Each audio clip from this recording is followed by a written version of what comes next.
Selamat siang semuanya, Sobat Petani Kelapa Sawit. Kali ini saya akan membahas tentang pengendalian gulma pada tanaman kelapa sawit yang masih seperti ini ya. Umum itu TBM. Nah, jadi ada dua pertanyaan kawan-kawan ya, sekaligus nanti akan saya jawab dirangkum dalam satu video. Mengenai tentang pertanyaannya tuh begini. Bang, apakah tidak ngaruh Bang ke tanaman sawitnya ketika melakukan penyemprotan sering-sering? Nah, ya. Yang kedua, Bang, kalau kebanyakan menggunakan herbisida, apakah tidak memboros biaya Bang?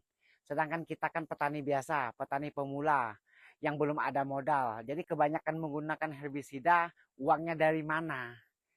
Nah, jadi nanti akan saya jawab nanti pertanyaan kawan-kawan itu. Karena ada cara yang lebih hemat ya.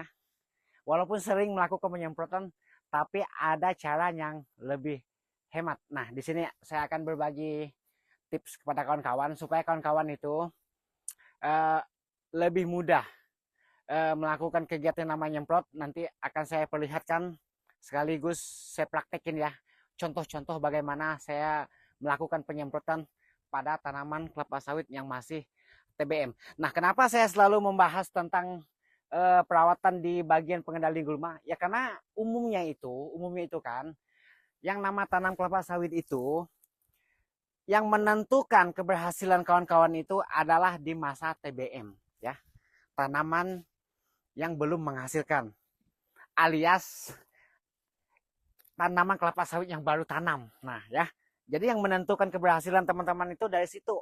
Kalau udah di atas 5 tahun, jadi kita itu tidak perlu banyak pembahasan, itu cukup dibanyakin pupuknya ya, karena sawit itu udah berhasil tentu ada uangnya ya untuk beli pupuknya ya, karena kalau duitnya ada beli pupuk itu mudah, tutorial tuh banyak tuh, di PPKS tuh lengkap tuh, ada dosis pupuknya berapa, itu sangat gampang. Yang sulit itu merawat di masa TBM. Tapi ada juga pertanyaan, abang nih sok tahu. Ya, saya bukan sekadar sok tahu, karena saya berdasar pengalaman saya. Yang namanya merawat TBM itu, saya jujur di usia saya seperti ini udah mungkin hampir 20 kali. Dari nanam, merawat sampai berbuah. Dari nanam lagi, merawat sampai berhasil. Itu yang sering saya lakukan di usia saya yang seperti ini. Maka saya berani berbagi tips kepada kawan-kawan supaya kawan-kawan kita itu bisa eh, mengikuti cara yang akan masuk akal. Nah, semoga cara yang saya lakukan ini agak masuk akal ya kepada kawan-kawan. Karena ada contoh yang udah mulai berbuah, contoh yang udah mulai dipanen, contoh yang mulai udah berkembang di sini lengkap di lokasi ini. Ya karena ya saya nanam itu sedikit-sedikit, maka jadilah dia itu pertumbuhan itu tidak seragam lah. Jadi saya itu lebih mudah menunjukin contoh kepada kawan-kawan, contoh yang sudah saya lakukan selama ini. Selengkapnya yuk, ikutin terus video ini. Oke, baiklah sahabat tani, ini saya jadikan contoh ya. Nah, ini tanaman yang ada di sini, ini selalu menggunakan herbisida ya. Ini saya lakukan setiap 3 bulan. Nah, ini contoh ya. Contoh perkembangannya. Ya memang semua herbisida itu pasti ada ngaruhnya. Baik untuk tanaman, baik untuk kesehatan kita juga ya kan. Cuma tergantung bagaimana cara kita menggunakannya, cara kita menerapkannya ya kan. Ya kalau memang tidak aman untuk tanaman ini otomatis, ya teman-teman kan bisa lihat tuh. Tidak mungkin tanaman ini bisa sesubur ini. Ini menurutku udah sangat subur ini. Ini usianya 18 bulan nih pada hari ini ya. Yang seperti ini ya. Nah, jadi intinya itu kita harus paham. Nah, pahamnya seperti apa? Kita harus bisa membedakan gulmanya ya, harus bisa membedakan gulmanya. Ya karena yang namanya di lokasi itu ya, di lapangan, tidak semua gulma itu sama. Ya. Karena itu fungsinya ada dua jenis herbisida. Nah, ada yang sistemik, ada yang kontak ya kan, yang mati cepat, ada yang untuk khusus mematikan rumput lunak, ada yang khusus untuk mematikan kayu. Nah, sedangkan seperti ini kan bercampur-campur nih. Tentu bingung kalau kita tidak memahami tentang gulma terlebih dahulu. Nah, ini contoh yang belum kita kerjakan. Nah, sekarang kan kita sedang melakukan penyemprotan. Nah, itu tangkinya tuh. Saya parkir di situ dulu ya. Nah, jadi ini supaya hemat. Nah, kalau yang anakan kayu, kan ini umumnya tuh laba pakai racun kontak. Nah, ya, seperti ini. Ketika kita memakai racun kontak, ya fokuslah kita cari anakan kayunya, ya. Tidak usah nyemprot sembarangan. Nah, jadi bisa irit dia. Nah, seperti ini ya kan. Ya kalau masih setinggi lutut sih, kalau gulma lunak seperti ini, ya sebenarnya tuh pakai sistemik pun bisa. Cuma kalau ada anakan kayu yang membandel, dia tuh tidak mampu. Nah, ya, dia khusus untuk yang mampu saja. Ya karena sasaran yang namanya racun itu di bagian pucuk ini, gulma ini. Kita semprot ke tajuknya, lalu dia meresap ke batangnya. Nah, begitu prosesnya itu. Nah, kalau yang seperti ini, ya kita lewatkan saja. Kalau kita pakai racun kontak, yang itu leladon namanya. Ya kalaupun kita pakai racun kontak, ini memang cepat mati. Cuma seminggu ke depan ini udah numbuh kembali. Ini harusnya tuh pakai racun sistemik. Cuma kalau tidak mengganggu piringan kelapa sawit kita ya di bagian pangkal itu, ya sudah biarkan saja. Kalau cuma di sini ya kan di sela-sela ini fungsinya penutup tanah. Ada juga fungsinya walaupun dia seperti itu ya. Itu namanya gulma lunak. Nah, sedangkan yang ini kan kita lakukan rutin setiap 3 bulan. Ini udah terlambat nih 3 bulan. Kenapa saya bilang terlambat? Tuh udah ada yang meninggi tuh ya. Coba kita dekatkan. Ah tuh. Udah banyak yang meninggi. Ya cuma kalau masih seperti ini masih mampu dia pakai racun kontak. Nah, ya. Nah, jadi seperti ini nih. Contoh udah agak beratnya. Nah, kalau seperti ini kan tumpukannya. Ya kalau mau hemat tadi, ini kita babat dulu. Kalau seperti ini, ya setelah kita babat anakan kayunya, baru kita semprot pakai racun yang kontak. Nah, karena ini banyak daun lebarnya kan di situ. Nah, itu. Nah, intinya itu kalau daun lebar pakai racun kontak, kalau gulma yang sempit, yang seperti ini, pakai racun sistemik. Nah, simple sekali itu. Jadi hemat.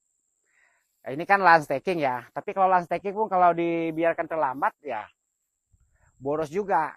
Ini sekali penyemprotan saya cukup menggunakan paling banyak 2 liter 1 hektar. Ya. Nah, nanti bagaimana cara nyemprotnya ya, nanti akan saya perlihatkan kepada kawan-kawan. Ada trik penyemprotannya. Karena kalau racun sistemik itu khusus di bagian piring ini sangat cocok dia. Kalau racun kontak, kalau disemprot ke bagian piring tanaman ini, mudah gosong daun tanam ini kalau tidak hati-hati. Maka pentingnya kita arah ke luar semburannya ya. Jangan diarah ke tanamannya supaya daun tanam ini tidak gosong. Kalau sistemik sama, cuma dia tidak mudah nampak reaksinya. Memang tanah bisa rusak katanya. Itu kalau dihantam ke tanah sampai basah. Nah, itu yang tidak baik itu dihantam ke tanah sampai basah, otomatis akar tanaman itu menghirup racun yang menetes ke tanah itu, mengenai akar itu yang menyebabkan daun tanam kita itu sulit menghijau. Nah, itu aja risikonya kalau dihajar ke pangkal tanamannya. Ya maka pentingnya itu dilakukan dengan cara hati-hati. Nah, berikut akan saya peragakan bagaimana cara saya melakukan penyemprotan pada lokasi seperti ini. Yuk, simak terus. Nah, berikut akan kita mulai bagaimana cara kita menyemprotnya ya. Nah, sebelumnya itu stik semprotan kita itu kita atur dulu, disesuaikan dulu. Mengembun sedang-sedang saja ya. Kalau terlalu ngembun pun, kalau untuk gulma tanam kelapa sawit dia tidak ngepek nantinya. Nah, jadi sedang-sedang ya. Terlalu kasar pun boros. Ya, boros. Nah, itu. Jadi ini contohnya ya. Ya ini kan karena kita tidak punya pemegang kamera, jadi saya lakukan sendiri. Nah, seperti ini. Ini kusui yang lurus ya. Jenis semburan yang lurus. Ya karena saya fokus mengendalikan anakan kayu di sela-sela ini. Sela-sela jalan pasar pikul. Nah, jadi apa yang tidak perlu disemprot tuh, ya saya tidak menyemprotkannya ya. Karena di dalam tangki saya ini isinya ini racun kontak. Nah, jadi racun kontak itu di mana sasarannya nanti teman-teman lihat ya, apa yang saya semprot nanti. Nah, jadi ini teman-teman bisa meniru cara ini.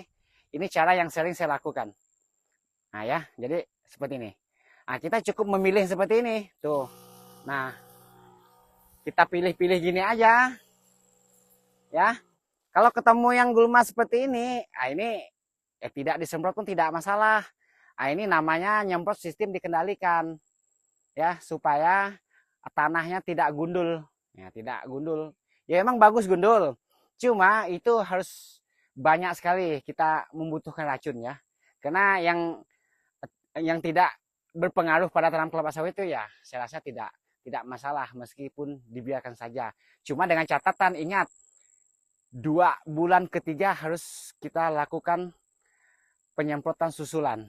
Karena yang namanya sawit TBM itu gulma kan subur, jadi pentingnya lakukan sering-sering. Tidak ada gulma itu udah disemprot selama tidak numbuh, tidak ada ya. Pasti ada muncul lagi yang baru. Jadi maka itu 2 bulan ketiga udah kita mulai lagi. Aneh seperti ini ya. Ya udah kita gini-giniin saja. Nah ya, kita pilih tuh. Ya modelnya nih ya tidak serius tapi ya matinya serius. Nanti akan saya buktikan contoh yang udah saya kerjakan. Ada tuh nanti akan saya tunjuk pada kawan-kawan ya. Nah, kalau yang ini sulit nih mati nih. Ini yang berdaun seperti ini nih. Ini umum ini dibabat, dipancung maksudnya itu boleh dioles. Oles pakai garlon biasanya ini. Ini sulit nih mati nih. Mau pakai sistemik, mau pakai yang kontak. Ini yang sejenis ini. Ini tunasan ini, bukan aslinya nih. Ya sulit itu disemprot. Jadi ditinggalkan saja yang seperti itu. Nah nih. Ya kalau mau membasmi yang ini, yang seperti ini ya. Ini kan gulma lunak ini. Ya siram-siram seperti ini saja ya. Sambil lewat ya, maksudnya siram-siram seperti ini saja. Udah, tidak juga bagaimana. Gampang sekali dia. Mati kalau seperti itu. Ini mau racun kontak, mau racun sistemik, ya gini-gini aja udah. Cuma kalau pakai sistemik dia lambat ini matinya. Maksudnya lambat matinya, lambat juga numbuhnya. Itu kelebihan racun sistemik. Kalau pakai racun kontak ini, cepat matinya, cepat juga numbuhnya. Nah, seperti itu dia ya. Nah, nih, seperti ini contohnya. Ini trik nyemprot yang hemat nih. Nah, berikut di bagian rumpukannya. Ya sama juga, lakukan seperti itu. Ya semprot satu arah sebelah sini, habis itu semprot lagi satu arah dari sebelah sininya lagi, ya kan? Ya kan ada kiri dan kanannya. Nah, cuma hati-hati takut tembus ya, takut tembus mengenai daun tanaman yang sebelahnya. Nah, seperti itu doang, ya sambil jalan. Nah, nanti mana yang tidak mati kena herbisida itu akan kita susul pakai babat kalau seperti ini ya. Ada juga yang sistem dibabat dulu baru disemprot ya kan, itu lebih bagus. Kalau gulma seperti ini, ada juga gulma yang lebih bagus dulu disemprot baru dibabat. Nah, seperti itu tadi. Yang seperti di depan itu. Nah, tuh. Kalau gulma seperti itu harusnya itu disemprot dulu. Jangan dibabat. Ya karena kalau dibabat ya gulma seperti ini, nanti tidak kelihatan tunggulnya. Nah, pada akhirnya dia lalu tidak terkena herbisida kita. Nah, itu akhirnya lewat. Nah, jadi misalnya 2 minggu berikutnya udah bertunas kembali. Nah, itu bandel itu gulma anakan kayu tuh. Jadi 2 minggu berikutnya akan bertunas kembali. Nah, yang seperti ini. Dia akan bertunas kembali kalau sistem babat. Makanya mumpung dia masih kecil gini, bagusnya disemprot. Ya karena mumpung dia masih ada tajuknya, ada uncaknya kalau bahasa kami itu, ada pucuknya. Nah, sedangkan sasar racun itu kan dia menyerap dari pucuknya. Dari pucuknya baru dia meresap ke batangnya. Nah, itu fungsinya, tidak dibabat. Kalau yang seperti ini, ya langsung semprot aja, pakai yang kontak, pakai yang sistemik. Kalau seperti ini pakai sistemik mampu dia nih. Itu akan mati langsung dia. Pasti itu ya. Jadi jangan takut-takut, semprot aja. Nah, cuma yang kita hindari jangan terlalu dekat sama tanaman kita. Kalau tanaman kita itu, kalau ingin rapi penyemprotannya, kita lakukan sistem khusus ya, khusus. Semprot piringan dengan dosis yang kecil. Nah, carilah stiknya agak bengkok supaya mengarah ke luar seperti yang saya bilang tadi. Nah, seperti itu cara mengendalikan di bagian piringannya. Ya kalau masalah ngaruh tidak ngaruh ke tanamannya ya, contoh ini ada ya. 18 bulan seperti itu saya rasa ya baik-baik saja tuh. Masih hitam-hitam gitu daunnya, tidak ada yang menguning, berarti aman. Ini setiap 2 bulan ketiga, setiap 3 bulan ya kita melakukan sistem dicemprot. kita melakukannya dengan cara sistem disemprot. Nah, berikut akan saya tunjukin ke contoh yang sudah saya kerjakan. Ada nanti di depan situ yang udah coklat-coklat ya, di balik ini ya. Nah, selanjutnya ini contoh yang sudah saya kerjakan kawan-kawan. Nah, kalau memang ada ngaruhnya ya, ini kita membahas tentang ngaruhnya ya. Kalau memang ngaruh pada tanaman kita, otomatis tanamannya tidak sebesar ini ketika usianya 18 bulan ya. Artinya itu tidak ada efeknya kalau kita melakukan penyemprotan itu dengan cara hati-hati. Nah, pentingnya hati-hati tadi itu ya kan. Nah, seperti ini.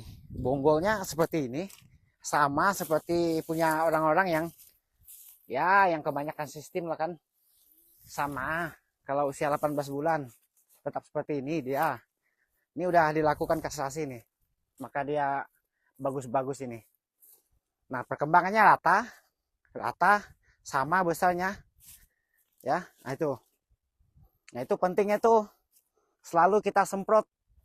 Jadi jangan sampai gulma itu menutupi tanaman kita ini, jangan sampai ada akar yang melilit ya. Itu pentingnya kita lakukan semprot rutin. Nah, kalau masalah aman dan tidak aman tadi ya ini membuktikannya. Daunnya hijau-hijau, nah, seperti itu. Ini agak silau ya, karena ini pas jam 12 ini. Atau hijau-hijau seperti itu. Nah, otomatis berarti tidak ada ngaruhnya. Lalu ada lagi pertanyaannya, Bang, harusnya itu jangan disemprot semua, harusnya dikendalikan. Nah, ini kita membahas tentang TBM ya. Jadi, kalau untuk petani pemula itu, jangan sampai kita terbeban karena gulma. Karena masa TBM itu, saatnya kita itu sedang menyuburkan tanaman ini, otomatis gulma pun ikut subur. Kalau kita biarkan, ya bukan juga berarti mentang-mentang ini lahan sistem lumpukan, mentang-mentang lahan sistem stacking. Bukan begitu. Yang manual pun ada contoh. Yuk kita noleh sebelah sini. Nah, ini manual nih dulu. Ini udah sering panen nih. Ini usianya baru berapa ini? Baru 28 bulan. Nah, ini contoh buahnya. Ini pun sering kita lakukan sistem disemprot. Nah, ini menandakan kalau memang dia rusak di bagian tanamannya terkena semprot. Ya ini yang nempel di tanah aja masih hijau.